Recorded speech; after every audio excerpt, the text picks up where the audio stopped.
He should have been celebrated like a hero. Instead, the world turned its back on him because of the color of his skin and the whisper of a little girl. It happened on a gray Thursday afternoon in Manhattan.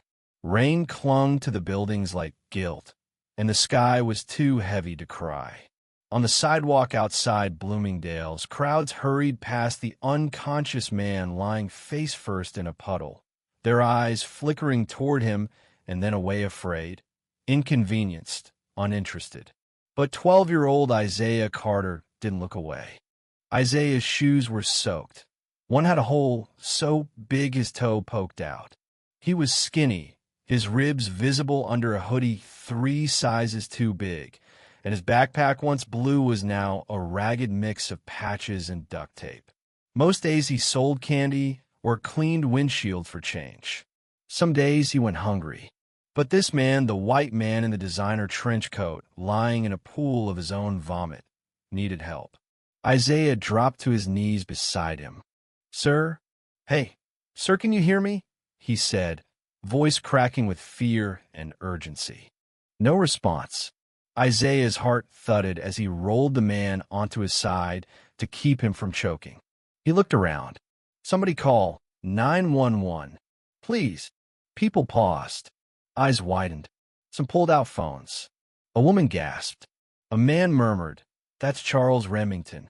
Charles Remington, billionaire, real estate mogul, political donor, celebrity, a walking institution in a $1,000 coat, now cradled by a black child on a wet sidewalk.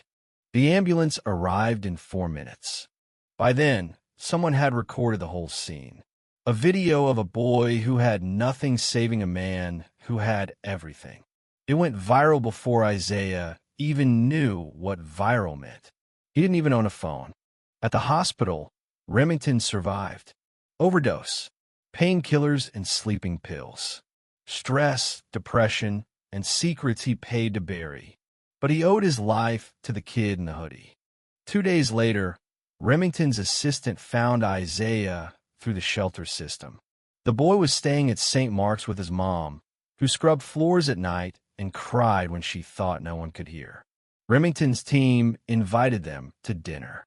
A thank you, a photo op. But Charles wanted more. He wanted to meet the kid who saved him. Isaiah arrived at the penthouse in clean, thrift store clothes. He sat quietly beside his mom as Remington praised him to reporters and shook his hand for the camera. The boy didn't smile. He didn't know how. "He's a good kid," Remington said, "and he reminds me of what matters. Family, gratitude, second chances." The internet exploded with adoration.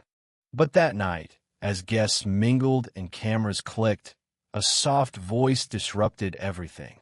"Daddy," whispered a little blonde girl in a pink dress, tugging on Remington's sleeve. "Why is the boy who saved you black?" The room fell still. Glasses paused halfway to lips. Laughter died mid-breath. Isaiah blinked. Remington froze. For a split second, his eyes flashed something ugly, hidden real. Then he laughed. Kids say the darndest things. But the damage had been done.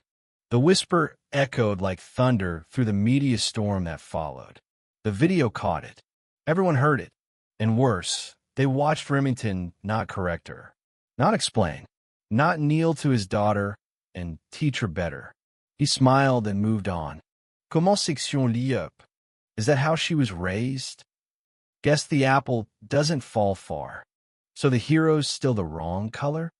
By morning, the narrative had shifted. Isaiah, once the hero, became a symbol, not of hope but of hypocrisy. Some praised him. Others mocked. Some doubted the authenticity. Stage, they said. PR stunt. Isaiah's mom quit her job after receiving threats. Their shelter became unsafe. Remington offered to move them, to protect them, but Isaiah saw through it. "Are you ashamed of me?" he asked quietly one night in the back seat of Remington's black SUV. The billionaire didn't answer. Isaiah stopped visiting. Weeks passed. The world moved on. Another scandal. Another tragedy. Another child with nowhere to sleep. But the wound in Isaiah festered, not from the girl's words, but from the silence that followed. It was at a public forum on race and reform where everything changed again. A journalist, unexpectedly bold, asked Remington directly. Your daughter's question sparked a national conversation, but you never answered it. So we'll ask, why was it so hard to say that little black boys deserve the same respect as anyone else? Remington shifted in his seat. Sweat beaded. He looked into the crowd and spotted Isaiah, older now, bolder, standing, staring, waiting. This time, the billionaire couldn't hide. And what he finally said would decide whether the story ended in redemption or just another echo of pain. Charles Remington stared into the sea of faces, but his gaze couldn't move past the boy. Isaiah stood tall in the back of the auditorium, his hands clenched at his sides. He wore a faded blue jacket and a pair of khakis that were just a little too short. No smile, no visible anger, just quiet defiance, the kind that comes from being ignored for too long. The question hung in the air, raw and electric. Why was it so hard to say that little black boys deserve the same respect as anyone else? Remington's mouth opened, then closed. He glanced to the side, hoping for help, but his assistant sat frozen, eyes wide, lips pursed. He finally leaned into the microphone. That day I was just grateful to be alive. I wasn't thinking about race. There was a low murmur in the room, half disbelief, half disappointment. But he continued, clearing his throat. In hindsight, maybe I should have said something, corrected my daughter, used the moment to teach her, and maybe the world. More murmurs. Isaiah didn't move. But that boy saved my life, Remington said, locking eyes with him now. And I'll never forget that, no matter what anyone says. For a moment, it sounded like a confession. But to Isaiah, it was something else. A deflection. He left the building before the applause started. The next week, Isaiah was back on the streets, not begging, not hustling, just walking. Watching. Listening. He passed a group of teens loitering outside a bodega, their laughter turning sharp when he neared. Yo, that's the kid from the video. Nah, for real. The one who saved the rich dude and got called a charity case. Isaiah kept walking. Hey, one called out. You famous, right? You got paid. Isaiah stopped. I didn't do it for money. The kid scoffed. Then you got played, bro. The words hit harder than Isaiah expected, because part of him wondered the same thing. Back at St. Mark's, things had changed. Not all for the better. His mom, Clara, had turned down the offer to move into the apartment Remington's team provided, suspicious of the strings attached. If they can afford to put us in a penthouse, she'd whispered late one night, why didn't they offer housing to the other 10 kids in your shelter? Isaiah didn't answer, because he knew she was right. Even as reporters called them a modern fairy tale, life hadn't gotten easier. Clara still worked double shifts. They still lined up for donated dinners. And every time someone recognized Isaiah, it was with a half smile and a phone pointed at his face. He felt less like a person, more like a meme, until he met Ruth. Ruth was the community organizer behind a youth program on 125th Street. She had thick glasses, a voice like gravel and honey, and the kind of stare that made you sit up straighter. She found Isaiah one afternoon sketching on a piece of cardboard in front of the train station. You the kid from the news? She asked, sitting beside him like they'd known each other for years. Yeah, he said without looking up. You got guts. Didn't feel like guts. Just felt like what I had to do. That's what guts usually feels like. They sat in silence. Then she nodded at his sketch. You draw? Sometimes. Ever thought about showing people what you see? Isaiah frowned. What do you mean? You see things most people don't. How folks pass each other like ghosts. How one whisper can drown 1,000 truths. You can make people look, really look. He didn't answer, but 2 days later, he showed up at Ruth's Center with a folder full of drawings. She gave him space, time, and a platform. Within weeks, Isaiah was part of a group that used art to tell the stories the world didn't want to hear. Stories of eviction, of school lockdowns, of being followed in stores.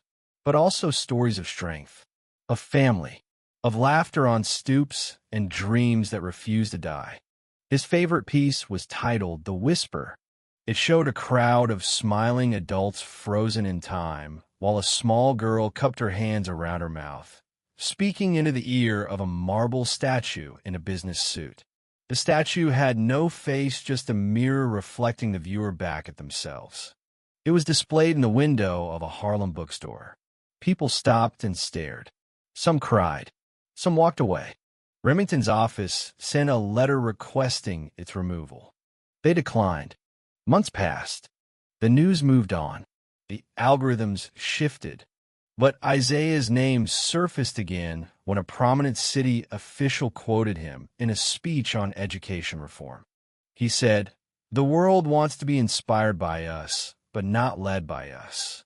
That's why they clap when we save them, but whisper when we ask for a seat at the table." The crowd applauded, but it wasn't about fame anymore. Isaiah didn't care about the headlines. He was focused on building something. By the time he turned 15, he had co-founded a youth collective called Voiceless Not Silent. They organized art shows, community events, and voter drives. They partnered with local schools to offer mentorship. They created zines and street murals. They took the anger people try to plant in them and turn it into gardens. Still, sometimes late at night, the memory of that day would creep in. The puddle, the man, the whisper. He didn't regret saving Remington. Life wasn't a ledger. Goodness wasn't something you traded for fairness. But he wished, more than anything, that the man had looked at his daughter and said, because sometimes heroes are black and poor and not what you expect. And that's exactly why they matter. Instead, Isaiah had to teach it himself. One mural, one story, one kid at a time. He never saw Remington again in person. But one evening, just before his 16th birthday, he got a package in the mail. No name, no return address. Inside was a small framed photo. The moment Isaiah knelt beside Charles Remington on the sidewalk, rain streaking down his face, hand on the man's chest. Taped to the back was a note. 3 words, scribbled hastily. I should have said.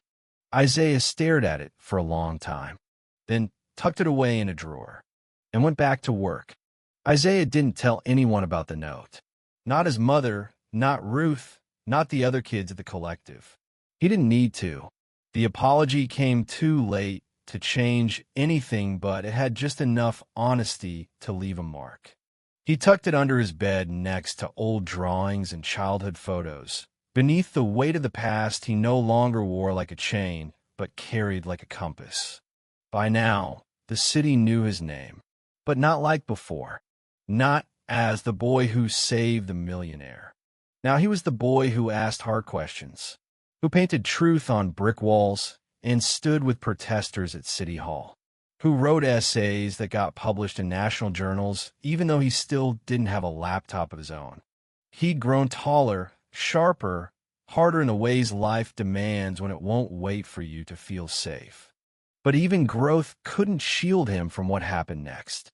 It was a Friday afternoon, and Isaiah had just finished an art workshop at Booker High, a rough but resilient school in the Bronx. One of the students, Jaden, had drawn a powerful piece, a clenched black fist pushing upward, cracking through a brick wall with the word stereotype etched into the stone. Isaiah had been so moved, he offered to feature it in the next community zine. Jaden had lit up like someone had just handed him a future. Isaiah was walking home through the subway when he heard a voice behind him. "You that protest kid?" He turned to see 2 white men in pressed suits, one mid-40s, the other barely 30. Their eyes didn't blink enough. "Yeah," Isaiah replied, guarded. "Name's Derek," said the older one, flashing a badge. "FBI." The other man, Agent Monroe, didn't speak. He just stared. We've had some questions about an organization you're tied to, voiceless, not silent. Isaiah felt his breath slow. We've been made aware of possible affiliations with radical protest groups, some of which may be under investigation for domestic disruption. We're not saying you're in trouble. Just cooperating helps everyone. I run in our collective, Isaiah said flatly. We paint murals, tutor kids, feed people. Sure, Derek nodded. But sometimes these groups get influenced by bad actors. You let one or two voices steer the message, and suddenly a food drive turns into a protest, turns into a riot. Isaiah's fists clenched in his pockets. Monroe stepped forward. We just need to know if you've ever accepted money from political groups. Any involvement with defunding police efforts. Anything extremist. You know, Isaiah said, his voice icy, I saved a billionaire's life once. The agents didn't react. Isaiah turned and walked away. They didn't stop him, but he knew what they'd done. By Monday morning, City Council pulled a grant for Voiceless Not Silent. A local paper published an anonymous op-ed titled, Are Our Youth Leaders Being Radicalized? By Tuesday, the mural in front of the community center was defaced. Spray painted over Isaiah's face were the words, Fake Hero. And on Wednesday, Ruth got a call. Someone's trying to shut us down, she told Isaiah. They're digging. Hard. Isaiah said nothing. She put a hand on his shoulder. I need you to remember something. You're not the story they write about you. You're the one holding the pen. But Isaiah wasn't sure anymore. He was tired of holding pens, paintbrushes, microphones, megaphones. Tired of being a symbol. He was still a kid. Just a kid. That night, he walked alone through Central Park. The winter air burned his cheeks. Snow had begun to fall, soft and slow. He sat on a bench and looked out across the city lights. The skyline felt like a leaf so big, so bright, so distant from the truth of the streets below. Why me? He whispered into the cold. A voice answered. You ever think it wasn't about you? He turned. A woman in a long brown coat stood nearby, sipping coffee. She had kind eyes and heavy bags under them. Somewhere in her 40s, probably. Excuse me, Isaiah said. She sat beside him without asking. I remember that video. You saving Remington. I watched it with my daughter. She's mixed, you know, black and white. She asked me, would people have clapped if he didn't save someone rich? Isaiah blinked. I didn't know what to say, the woman continued. But your silence that day, you said more than any speech could. Isaiah looked down at his shoes. You're not here to fix the world, Isaiah, she said. But you reminded that it still needs fixing. She stood. Keep going. She didn't tell him her name. Didn't need to. The next week, Isaiah returned to Ruth. I want to paint something new, he said. Tell me. It's going to be big. A wall so wide they can't look away. I want to show everything. The man, the girl, the whisper, the silence. But also what came after. The work, the movement, the fight. Ruth smiled. Then let's find you a wall. It took weeks to secure the Spasea 5-story building in the heart of Harlem. Hundreds volunteered to help. Kids mixed paint. Elders brought food. Artists, dancers, and singers came together to make the unveiling a celebration, not just a protest. They called it the whisper that echoed. And when it was finished, people came from all 5 boroughs to see it. The bottom showed Isaiah kneeling by Remington, but the scene had changed. Behind them, instead of a crowd staring, there were windows. Inside the windows, families of every race and class watched, some weeping, some talking, some turning to each other. Above them, the girl whispered, but this time, her words were written on a wind that curled across the wall. Why does that matter? And climbing from her whisper, layer by layer, were scenes of protest, healing, education, growth.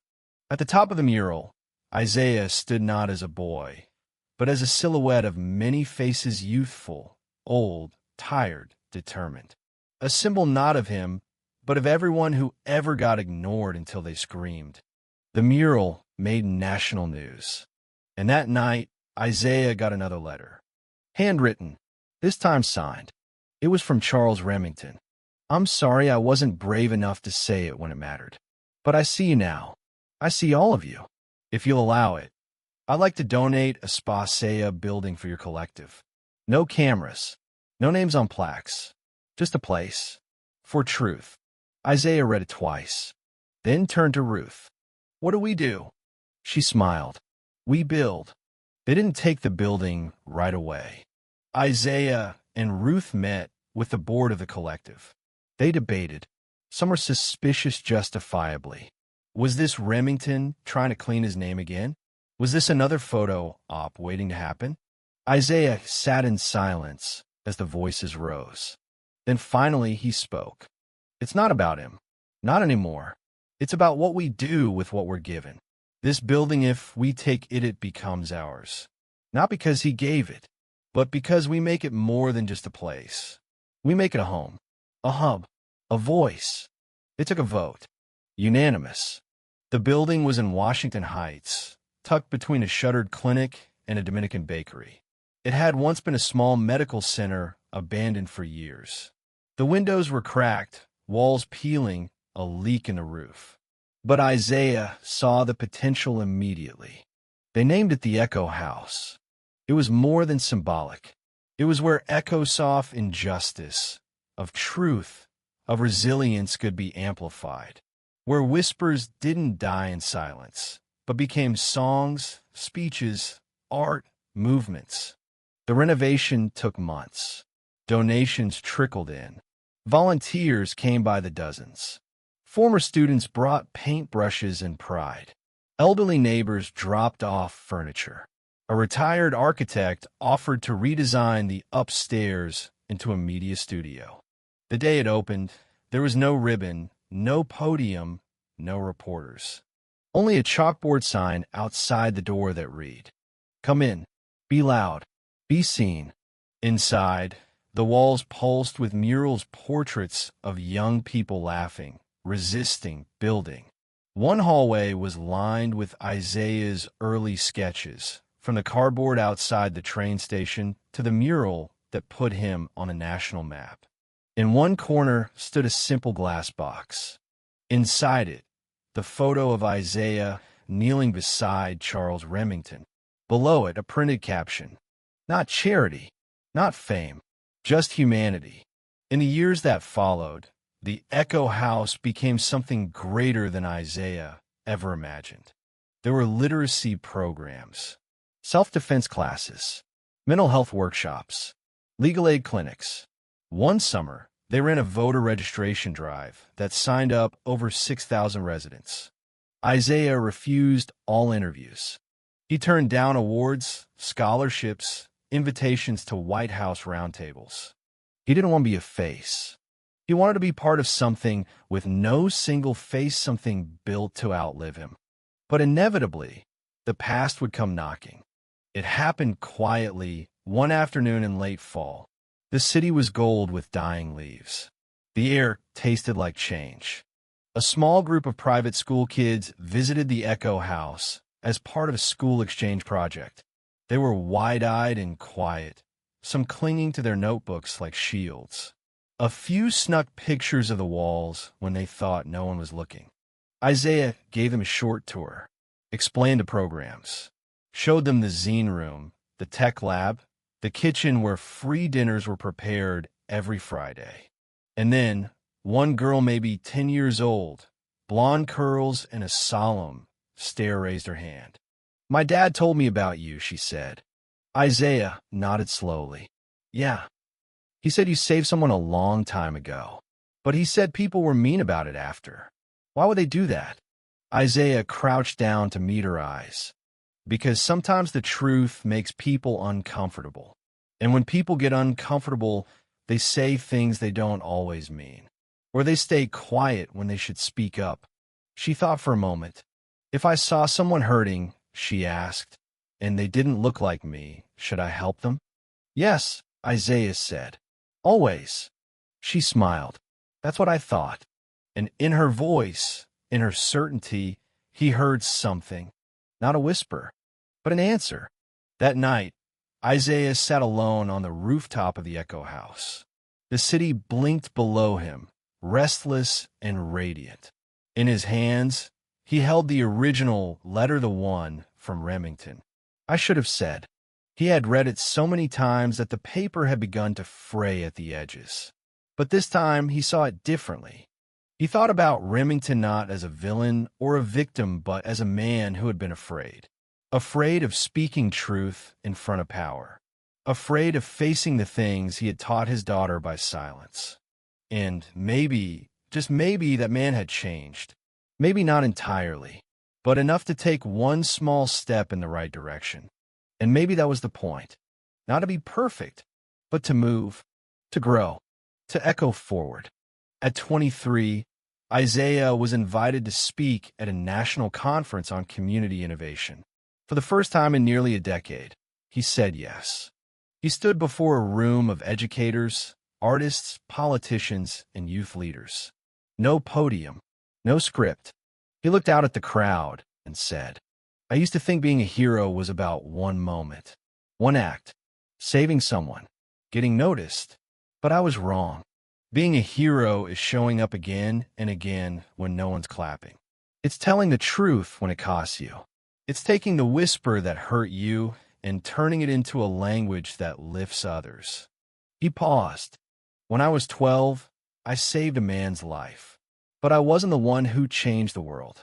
It was the whisper. It was the silence that followed.